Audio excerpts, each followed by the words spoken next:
Narito ang mga pinakamaiinit na balita ngayong tanghali. 5 sugatan sa karambola ng 4 na sasakyan sa Baguio City. Dating Pangulong Digong Duterte, Vice President Sara Duterte, inendorso na ang mga kakandidato ng PDP. May patutsada sa alyansa ni PBBM. Publiko, pinaalalahan ng maging maingat sa ireregalo ngayong Valentine's Day. Sa MBC TV correspondents, mga bigas nagkalat sa kalsada matapos sumampalang ang isang truck sa Northern Samar. Sa MBC TV Sports, MPL Philippines Season 15 magsisimula na sa Pebrero 28. At sa Showbiz Pater, Sandro Mulak maghahain ng mosyon laban sa pagkabasura ng isa sa 2 kasong isinampake na Jojo Nones at Richard Cruz.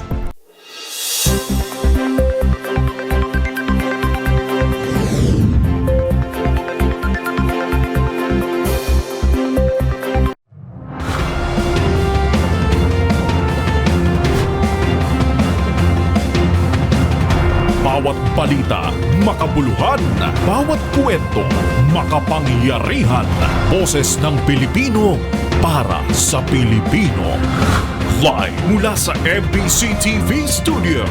MBC TV Network News.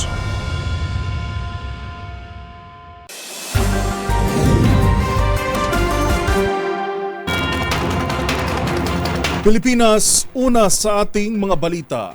Sugatan ng 5 katao matapos ang karambola ng 4 na sasakyan sa Baguio City. Batay sa inisyal na investigasyon, nawalan daw ng preno ang van na siyang nagpasimula ng aksidente. Magbabalita si Romy Gonzalez.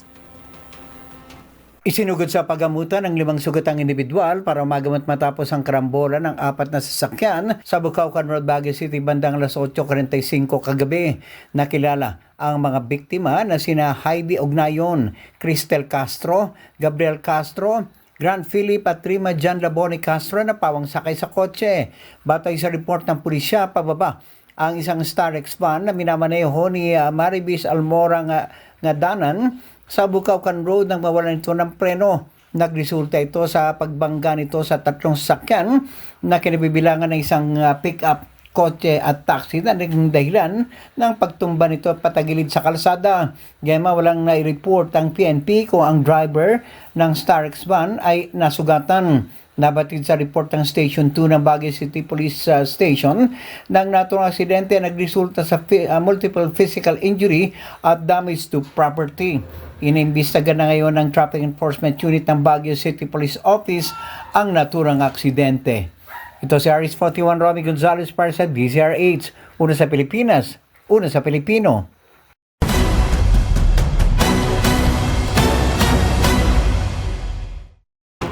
Muling nakatikim ng tirada si Pangulong Bongbong Marcos mula kay dating Pangulong Rodrigo Duterte sa kick-off rally ng Partido Demokratiko Pilipino kahapon. Sa harap ng publiko, muling pinasalingan ni Duterte si Marcos bilang isang drug addict. Yan at ang senatorial slate endorsement ng PDP laban, alamin sa ulat ni Kyle Bullas. Marami kasi sila. Ano dapat ang gawin natin? Di, patayin natin yung mga senador ngayon para mabakante.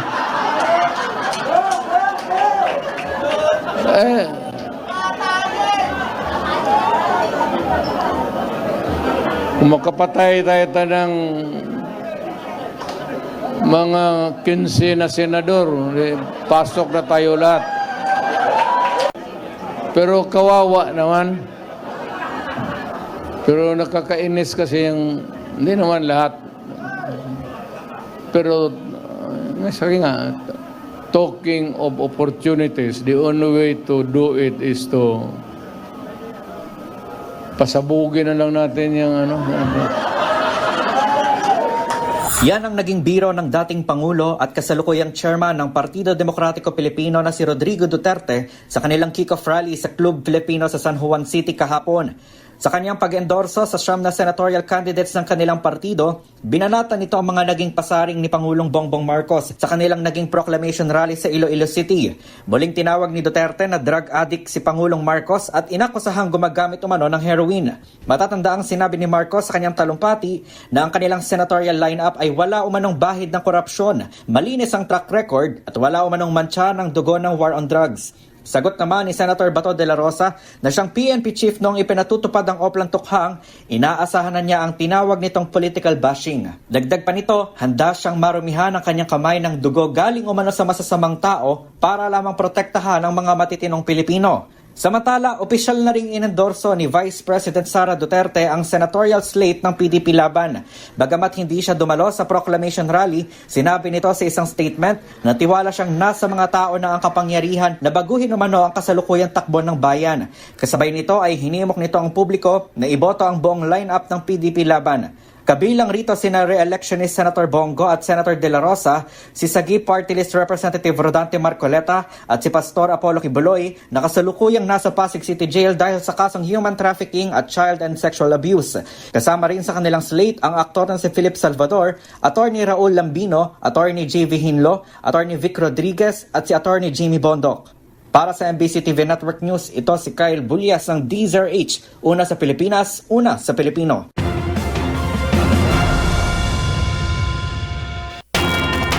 Samantala, dagsa na rin ang mga mamimili sa Dangwa sa Maynila kung saan bahagya ng nagmahal ang mga presyo ng piling bulaklak. Sa pag-ikot ng DZRH News, umaabot na sa higit 3,000 piso ang bouquet ng rosas. Ang kasalukuyang presyuhan ng mga mabentang bulaklak ngayong Valentine's Day, ibabalita ni Boy Gonzales. Ngayong araw ng mga puso o Valentine's Day, medyo nagmahal ang presyo ng ilang bulaklak sa Dangwa Flower Market sa lungsod ng Maynila. Ang kada piraso ng rosas ay nanatili sa 200 pesos pero ang bundle nito ay nasa 1,500 piso habang wala namang pinagbago ang presyo ng kada piraso ng sunflower, stargazer, carnation at daisy na nasa 150 pesos hanggang 250. Umaabot naman sa 1,500 hanggang 3,500 ang isang bouquet ng rosas pero depende pa rin ito sa design at mga kasamang stuffed toys at chocolate. Ang mga assorted flowers naman ay pumapalo sa 1,000 hanggang 2,500 piso. Ang mga personalized na bulaklak na in-order mismo ng mga customer umaabot sa 1,500 hanggang 5,000 ang kada set at design. Stuffed toys 120 hanggang 750 pesos, chocolate bouquet 300 hanggang 1,500 pesos, ang lobo 50 pesos hanggang 150 pesos.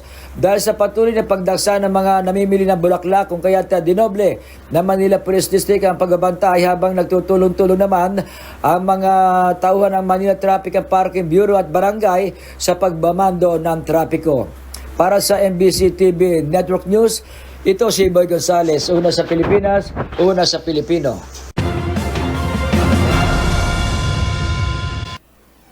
Kaugnay niya na mariin namang nagpaalala ang grupong Ban Toxics na mas maging wais sa pagreregalo sa mga minamahal sa buhay ngayong araw ng mga puso. Mas makabubuti raw para kay partner at pati na rin sa kalikasan ang pagpili ng isang sustainable at eco-friendly na Valentine's gift. Kami ni partner, we accept Valentine's cash. Mas maganda yan. Mas maganda yan. Sustainable yan.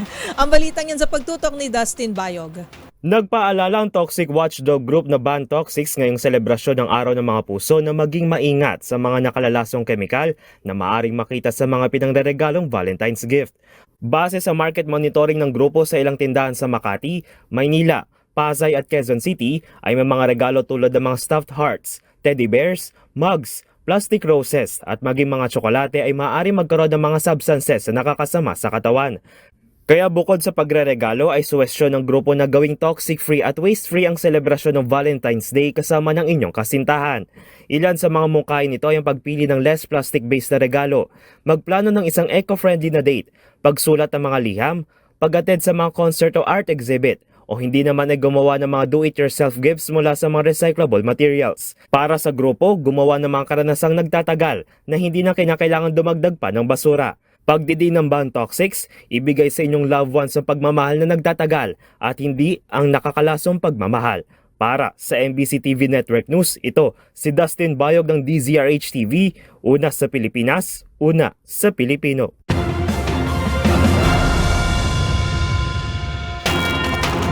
Kapit lang sa mga motorista. May panibagong pagtaas sa presyo ng mga produktong petrolyo sa susunod na linggo.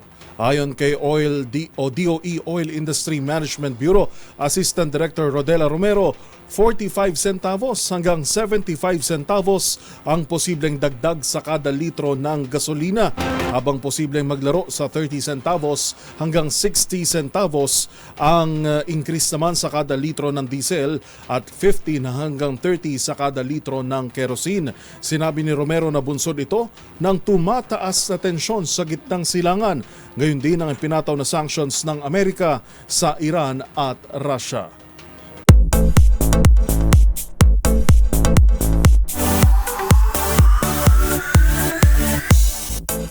Talagang happy ang Valentine's ng Bloom sa fans ng BINI. Kasabay kasi ng paghahanda para sa Biniverse concert bukas, inilabas na kagabi ang bagong pop anthem ng nation's girl group. Pakinggan ng Blink Twice sa Showbiz Report na ito.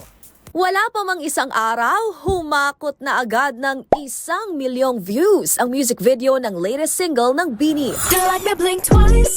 Are you naughty or nice? Maybe add a little spice if you're tryna roll the dice. Let me give you some advice. If you like me blink twice, Pinamagatang Blink Twice ang Valentine's gift ng nation's girl group sa Blooms. Nanguna namang trending topics sa X ang hashtag Blink Twice and you'll miss it. Bukas nga February 15, nakatakdang ganapin ang first stop ng Grand Biniverse World Tour ni Aya, Colette, Maloy, Gwen, Stacy, Mika, Joanna at Sheena sa Philippine Arena. Magunita na kamakailan nga lang, sinagot ng BINI leader na si Joanna ang komento ng isang netizen na tila maling desisyon raw ang kanilang Philippine Arena concert. Pahayag pa nito, more reasonable anya kung homecoming concert daw. Depensa naman ang P-pop idol, nauunawaan at nirespeto niya ang komento ng iba. Pero para sa kanila, product of hard work ang maisilayan ng Bloom sa Philippine Arena. At sa isa pang hiwalay na post, tiniyak nitong pinakikinggan ang opinyon ng fans, pero nagpaalala ring maging mindful sa mga pinibitawang salita.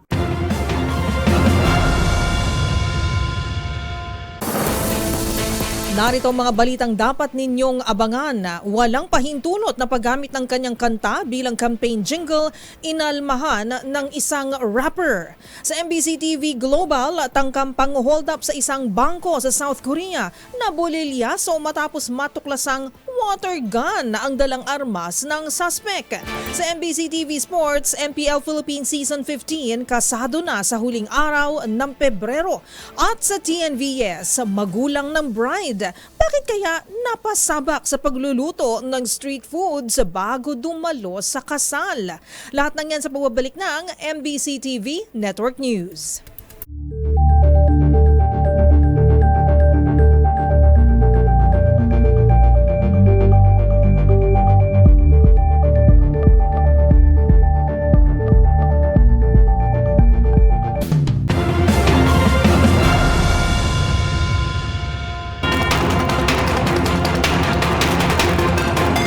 Dinampot ng National Bureau of Investigation ang 4 na individual na itinuturong sangkot sa online exploitation. Nasagip din ng ilang mga minor de edad.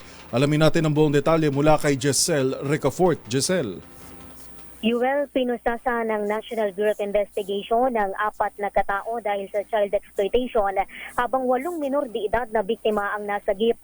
Ayon sa Bureau, sa pamagitan ng kolaborasyon sa Foreign Law Enforcement, nagkatanggap ang NBI Human Trafficking Division ng impormasyon tungkol sa mga individual na sangkot sa child exploitation para sa paggawa ng child sexual abuse material at live streaming ng pang-aabusong sexual. Ang mga nabanggit na illegal na material ay ibinibenta sa iba't ibang digital platform. Napag-alaman din nag-aalok ang isa sa mga suspect ng sex tourism package kung saan inilalako niya yung kanyang 4 na minor de edad na anak para sa escort at sexual activities.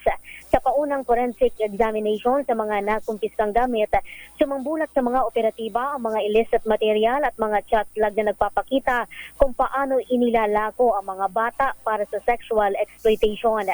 Para sa MBC TV Network News, ito si Giselle Ricafort para sa DZRH, una sa Pilipinas, una sa Pilipino. Maraming salamat, Giselle Ricafort.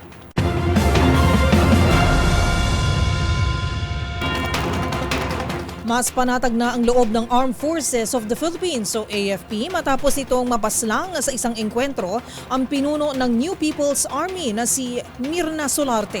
Pagkakataonaan nila ito para mas matutukan ang pagpapalakas ng ating territorial defense laban sa external threats. Magbabalita si Edniel Parosa. Tinawag na tagumpay para sa sambayanan ng sandatahang lakas ng Pilipinas ang pagkakapatay sa sinasabing pinakamataas na kasalukuyang leader ng New People's Army. Ayon kay AFP Chief of Staff General Romeo Browner Jr., hindi lamang military success ang operasyon sa Butuan City, kundi indikasyong namumuro na ang pag-unlad sa komunidad na umano'y naapektuhan ni Mirna Solarte alias Maria Malaya. Napaslang ng 4th Infantry Division ang Secretary ng Northeastern Mindanao Regional Committee matapos ang isang araw na engkwentro sa Barangay Pianing, Kamakalawa. Para kay General Browner, ayong hindi na banta ang Communist Terrorist Group, makakatututok ng AFP sa mas malalaking hamon sa kasalukuyan gaya ng territorial defense at paglaban sa external threat.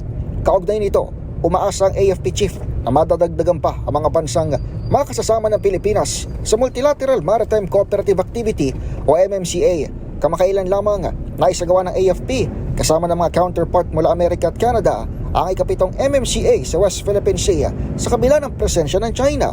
Ayon kay AFP Public Affairs Chief Colonel Cerces Trinidad, naispatan sa drills ang 3 People's Liberation Army Navy vessels, isang surveillance ship at isang helicopter sa area ng Northern Luzon Command.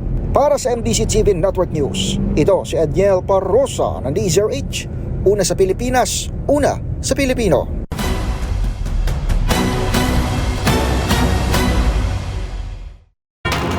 Agad namang inalmahan ng rapper na si Omar Baliw ang di umano'y walang permisong paggamit ng kanyang kanta bilang campaign jingle ng senatorial aspirant at Kingdom of Jesus Christ Pastor Apollo Kibuloy na nakakulong ngayon.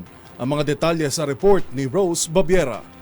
Nilinaw ng rapper na si Omar Manzano o mas kilala bilang Omar Baliw na wala siyang kinalaman sa paggamit ng kanyang awitin sa campaign jingle ng kumakandidato para senador na si Pastor Apollo Kibuloy. Sa isang Facebook post, nagbahagi si Omar ng video clip mula sa isinagawang proclamation rally ni Pastor Kibuloy kung saan maririnig ang mga beat ng kanyang awiting KNB. Matapos sa pagmamahasira ka, hindi ka niya ililigaw. Sa taong hindi bibitaw, tama ang isisigaw. Umalma ang rapper na wala siyang kinalaman dito at ginamit ito ng walang pahintulot mula sa kanya. Sa post, pinasaringan pa ng rapper ang pastor at sinabing hindi pa raw ito nakaupo ay nagnanakaw na ito kaagad. Kasunod ng pabirong tanong kung pwede ba itong ipabarangay. Sa ngayon, wala pang pahayag na inilalabas ang kampo ni Kibuloy ukol sa nasabing issue.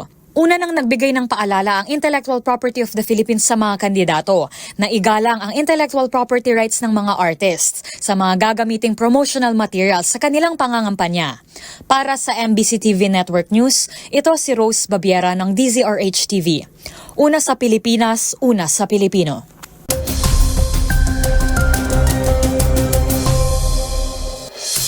Pilipinas, ngayong Valentine's Day o Araw ng Mga Puso, maging handa at siguraduhing magbaon ng kapote bilang pananggal sa mga pag-ulang dulot ng iba't ibang weather systems. Magdadala pa rin ng makulimlim na panahon at kalat-kalat na pag-ulan ang shear line sa bahagi ng Batanes at Babuyan Islands. Sa silangang bahagi ng Luzon at Visayas, ramdam pa rin ang bugso ng mainit na easterlies mula sa karagatang Pasipiko.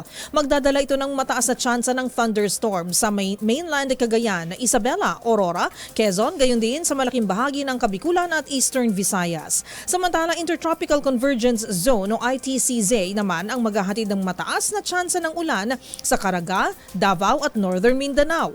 Sa pagtaya ng Pag-asa, magpapatuloy ang epekto ng shear line at easterlies over the weekend. Dito sa Metro Manila, asahan pa rin ang mainit na panahon dahil sa kawalan ng amihan, habang hindi pa rin inaasahang papasok ang binabantayang low pressure area sa loob ng Philippine Area of Responsibility.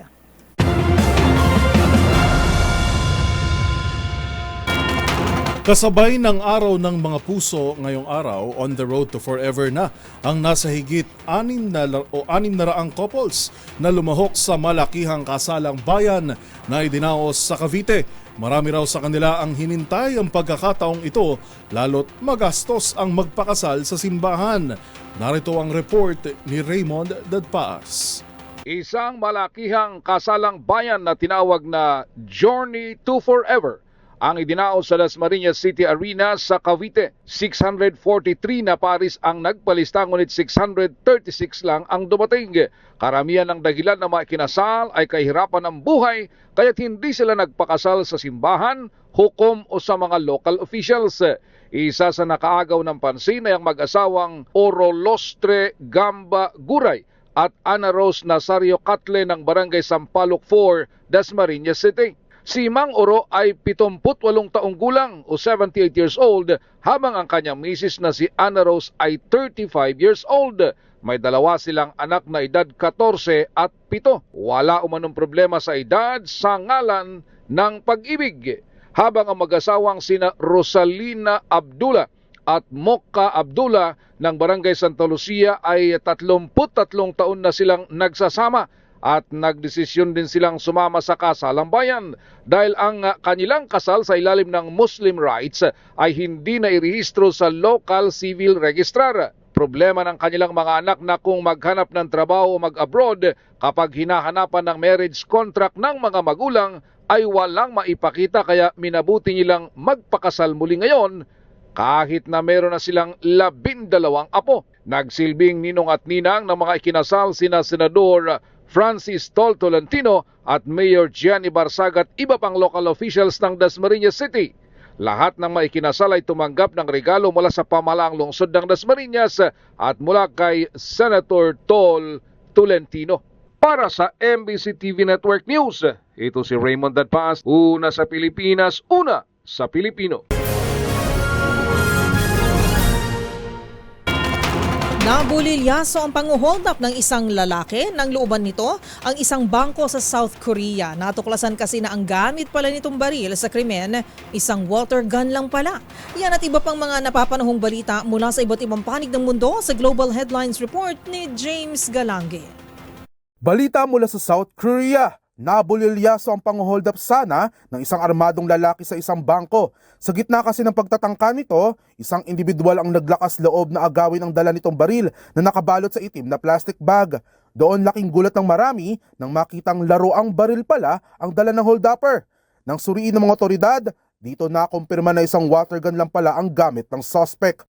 Kasalukuyan ang iniimbestigahan ng motibo ng pang-hold up dahil nangingi ang suspect sa bangko ng pera nagkakahalaga ng 50,000 won o katumbas lamang ng higit 2,000 piso. Samantala, 3 araw ng paputol-putol ang kuryente sa bansang Sri Lanka matapos umanong maantalang operasyon ng isang grid station sa isang subdivision sa Colombo dahil sa isang unggoy na nakalapit at nakadikit sa transformer ng istasyon. Ayon kay Power Minister Kumara Jayakodi, kasalukuyang inaayos na ng National Grid ang power supply upang muling maibalik ang operasyon nito.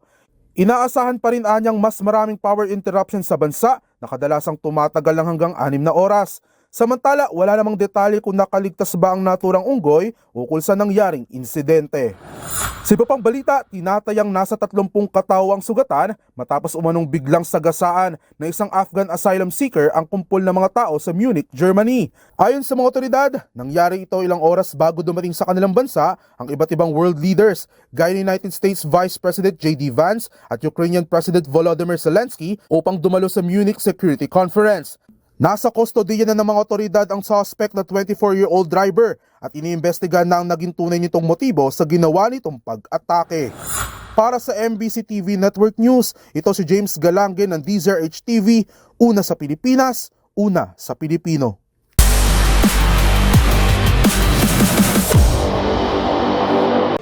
Bagong season, bagong rosters, at bagong teams. Lahat gutom na makuha ang corona at titulo bilang hari ng MPL Philippines. At sa season 15, ano nga ba ang mga dapat nating abangan? Magsisimula na sa February 28 ang inaabangang MPL Philippines Season 15, kung saan maglalaban-laban ang 8 teams. At sa bagong journey ng liga, mayroong pamilyar na muka ang nagbabalik at mayroon ding magsusuot ng bagong jersey, bit-bit ang bagong pangalan ng team. Yan ay dahil sa pagpasok ng dalawang Saudi Arabian-based organizations na Team Falcons at Twisted Minds. Sa ipinakilalang roster ng Team Falcons Philippines, ang mga dating MPL Season 13 at M4 World Champion roster ng AP Bren ang bibida.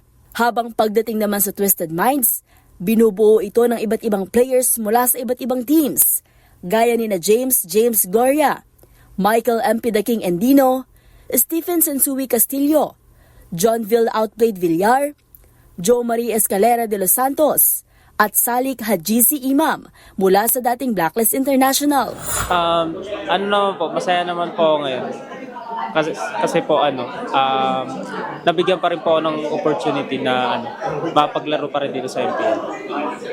Sa pag-adjust naman po, medyo nakakalito lang kasi po puro papalit-palit po ako ng mga kampe since season 10. Doon na po. Tapos ayun, sa in-game lang kami nagkakaproblema. Pero sa banding naman po, sobrang goods naman po namin. Sa in-game lang po, parang may mga miscommunication kami. Samantala, pagdating naman sa Team Liquid Philippines, ang pag-alis ng gold laner na si Frederick Benecuti Gonzalez, ang siya namang pagpasok ng Filipino sniper na si Kiel Oheb Soriano sa team. Parang sila rin po parang pinaramdam agad nila sa akin na parang gusto talaga nila akong makakampi na both parties na nagtatry mag-fit in, hindi nila pinaparamdam na kailangan kong mag-fit in sa kanila. Parang pinaramdam nila sa akin na try din naming makipag-connect sa'yo. Yun po, in terms naman po sa game, parang nagkiklik naman po yung playstyle namin tsaka playstyle nila. Parang ang dali kong rin naka-adapt sa playstyle nila. Kasi tingin ko, ganun din ako maglaro kung paano sila maglaro. Maliban dyan, balik Philippine esports scene na rin ang roamer na si Tristan Yawi Cabrera. Suot naman ang jersey ng TNC Pro Team. Okay naman po. Since last year pa kami, medyo okay yung chemistry namin kasi ilang buwan na eh. Kumbaga nauna pa ata kami mag-training sa iba.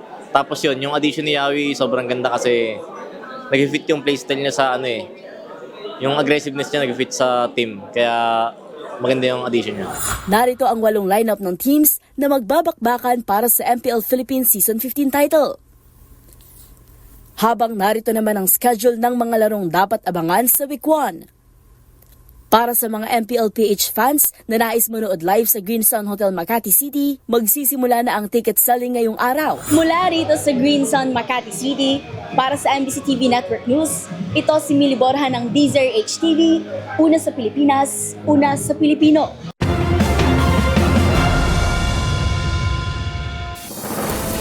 Abangan sa aming pagbabalik sa Bakit Ikaw DZRH Election Series, Senatorial Aspirant at Representative Rodante Marcoleta, ipaglalaban daw ang karapatan ng Pilipinas sa West Philippine Sea kahit umabot sa patayan. At sa Showbiz Spotted, Sandro Mulak, iapela ang pagkabasura ng isa sa mga kasong isinampa nito laban sa 2 independent contractors ng GMA Network. Yan at marami pang iba sa pagbabalik ng MBC TV Network News.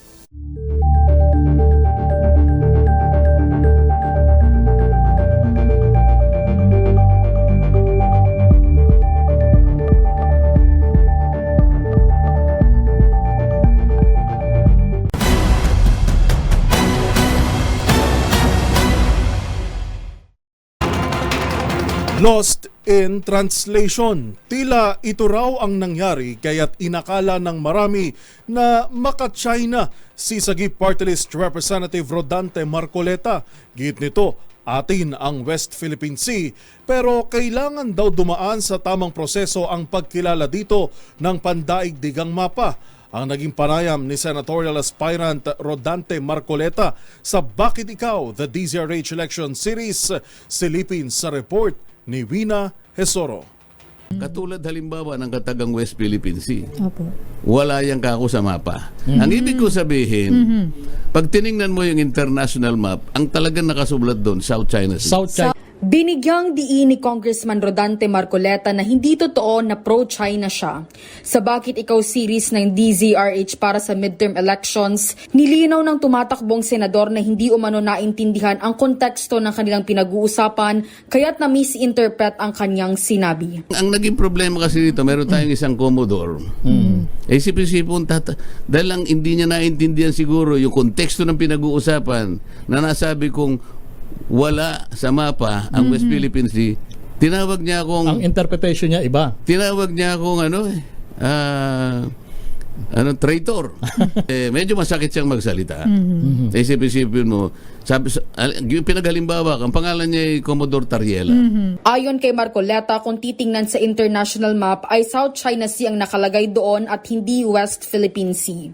Kung ito'y ginagamit ng mga vloggers, pinipilit nilang gamitin South China Sea, baka maguluhan yung ibang mga bansa, yung mga, ano ba yung pinagtatalunan sa Pilipinas? Mag-google ko nga, wala siyang makitang West Philippine Sea. Yes. E di ang nangyayari ngayon, napapahiya tayo. Yun. Aniya kinakailangang dumaan sa proseso para maipatala sa pandaigdigang talaan ng mga dagat ang West Philippine Sea. Insofar as our domestic law is concerned, tagkakaintindihan tayo lang. But are we not supposed to involve the entire world community? Kailangan maipatala natin, sabi ko, itong West Philippine Sea at may mga proseso kung paano natin maitala sa pandaigdigang talaan ng mga dagat. Ngunit iginit niyang kahit wala pa sa pangalan ito ng Pilipinas, ay naniniwala siyang atin talaga ang West Philippine Sea at ipaglalaban niya umano ito ng patayan. Pero sabi ko, kahit na hindi pa natin pangalanan ngayon, iyang sinasabi nating West Philippine Sea, yan ang saklaw ng ating exclusive economic zone. Atin talaga yan. At yan ay ipaglalaban natin ang patayan hanggang sa kahuli-huli ang patak ng ating dugo. Iminumungkahi niya ring panatilihin ang neutral foreign policy kung saan kaibiganin ang lahat ng bansa, huwag i-antagonize ang China at huwag rin masyadong makiling sa Amerika. Maging kaibigan natin ang lahat ng bansa. Huwag nating i-antagonize ang China. Huwag tayong masyadong makiling sa Amerika to the point na parang ang kalaban natin ang China. Hindi ba natin alam sa ngayon ang China ang ating largest trading partner? Samantala, sakali man umanong makaupo siya sa pwesto, tututukan niya ang problema sa katiwalian at korupsyon. Ang isa po sa paraan, yung pong katiwalian at saka korupsyon po ay kailangan nating masawata.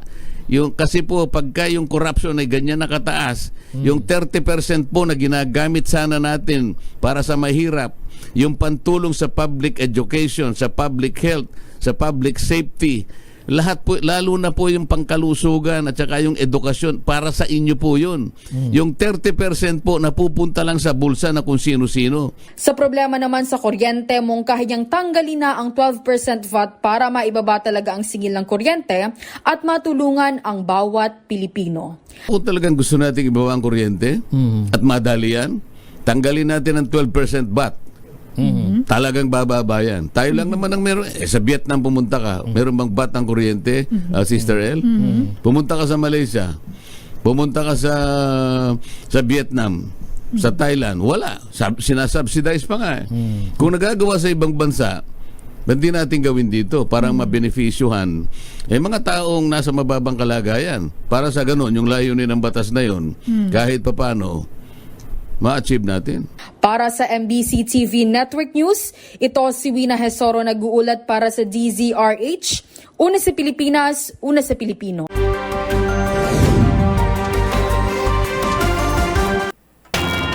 Nagkalat naman ang mga bigas sa kalsada matapos humambalang ang isang truck sa Northern Samar. Yan at ang iba pang mga rumarapidong balita mula sa probinsya hatid ng iba't ibang istasyon sa ilalim ng MBC Media Group. Bumaliktad naman sa gilid ng National Highway ang isang delivery truck sa bayan ng Mapala, Southeast Samar na maghahatid sana ng mga bigas doon sa kanilang customer. Ayon sa report ng Municipal Disaster Risk Reduction and Management Office na wala ng kontrol ang nasabing truck kung saan matarik at madulas ang kalsada. Hindi kinaya nitong truck at nawalan ng kontrol ang driver at bumaliktad ito sa daan. Nagkalat naman sa daan ang kargang mga bigas. Agad naman na rumisponde ang Municipal Disaster Risk Reduction and Management Office ng Mapanas at pinagtulungan na mahatak itong truck. Ayon kay MDR Mohed Mapanas Jugahutos, walang naiulat na sugatan sa nasabing insidente. Patuloy naman na pinag-iingat ang mga motorista sa pagmamaniho kung saan madulas ang kalsada dahil sa patuloy na nararanasan na pag-ulan sa buong lalawigan. Mula sa MBC Network News, RH34 Chain, Galit Bantayan, una sa Pilipinas, una sa Pilipino. Balita mula sa Davao City. Kalabuso sa kulungan ng 4 na lalaki matapos mahuli sa isinagawang drug bypass operasyon ng kapulisan sa Purok 3 Dato Bago Street, Bangkiruhan, Davao City. Alauna na madaling araw, Pebrero 13, 2025. Target sa nasabing operasyon ang isang alias Bibi na nabilhan ng isang pakiti na nagpanggap na pusher buyer na pulis. Habang naaresto naman na mga operatiba ang mga kasamahan ng sospek na sina alias Asraf, alias Sailani at alias Junid na naaktuhan na nagshabu session. Nakumpiska sa kanilang posisyon ang mga pakiti ng shabu paraphernalia, isang kaliber 9mm Norenco at mga bala. Kasong paglabag sa Republic Act 9165 o Comprehensive Dangerous Drugs Act of 2002, Republic Act 10591, Illegal Possession of Firearms at Omnibus Election Code of the Philippines. Para sa MBC TV Network News, ito si June Suter, una sa Pilipinas, una sa Pilipino. Nagbalintan sa loob ng piitan ng Urdaneta City Police Station ng isang 21 anyos na binata matapos itong maaresto. Sa ulat ni OIC Chief of Police Lieutenant Colonel Romil Bagsik, alas 9:45 ng gabi, nang maaresto ng kanyang mga tauhan sa poblasyon Urdaneta City ang 21 anyos na si alias Usting, top 1 most wanted person city level na naharap sa kasong statutory rape. Ang pagkakadakip sa suspect ay sabi siya ng warrant of arrest na nilabas ng presiding judge ng Family Court First Judicial Region Branch 16 Urdaneta City, no bail bond recommended. Para sa MBC TV Network News, ito si Freddy Fajardo, RH38, una sa Pilipinas, una sa Pilipino.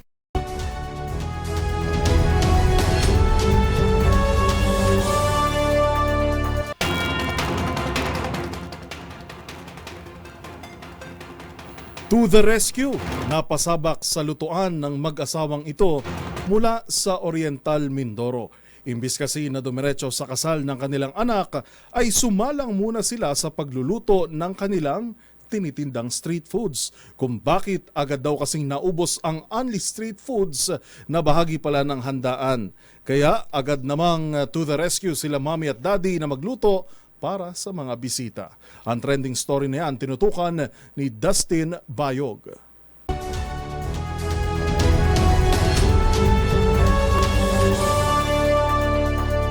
Natunayan na mag-asawang sina Mami Mary Jean at Daddy Art Panganiban na laging maaasahan ng magulang, lalo na para sa kanilang anak na ikakasal.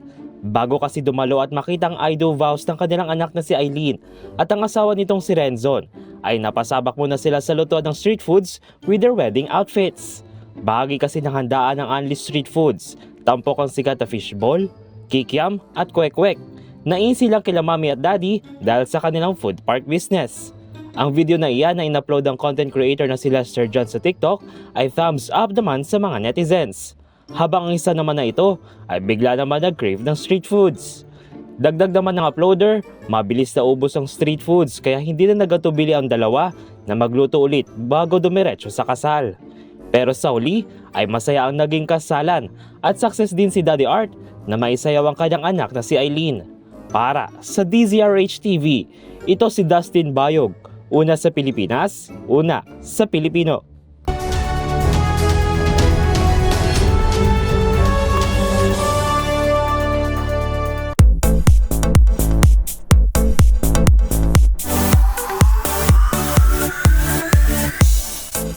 Maghahain ng motion for reconsideration ang kampo ng aktor na si Sandro Mulak. Kasunod ito ng pagkakabasura ng korte sa isa sa 2 kasong may kinalaman sa pang-aabuso na nakasampa laban sa independent contractors ng Kapuso Network. Ang buong bahayag ni Sandro na anak ni dating child star na si Nino Mulak sa Showbiz Report na ito. Lalaban hanggang huli. Yan ang pahayag ng aktor na si Sandro Mulak kasunod ng pagkakabasura ng korte sa isa sa 2 kasong isinampa laban sa independent contractors ng GMA na sina Jojo Nones at Richard Cruz. Ibinasura kasi ng Pasay Metropolitan Regional Trial Court Branch 46 ang kasong acts of lasciviousness sa kadahilanang maituturing na rin daw itong sakop ng isinampang rape through sexual assault. Sa kabila niyan, ang kampo ni Sandro maghahain pa rin anya ng motion for reconsideration.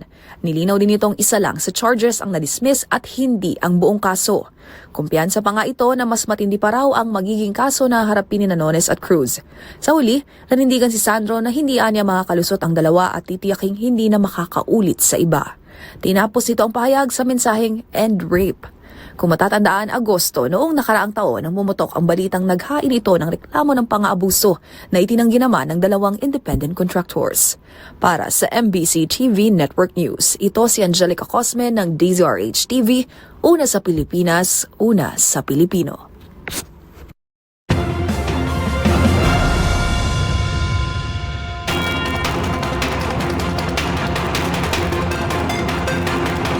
At iyan na po mga nakalap naming balita ngayong araw na ng Biyernes.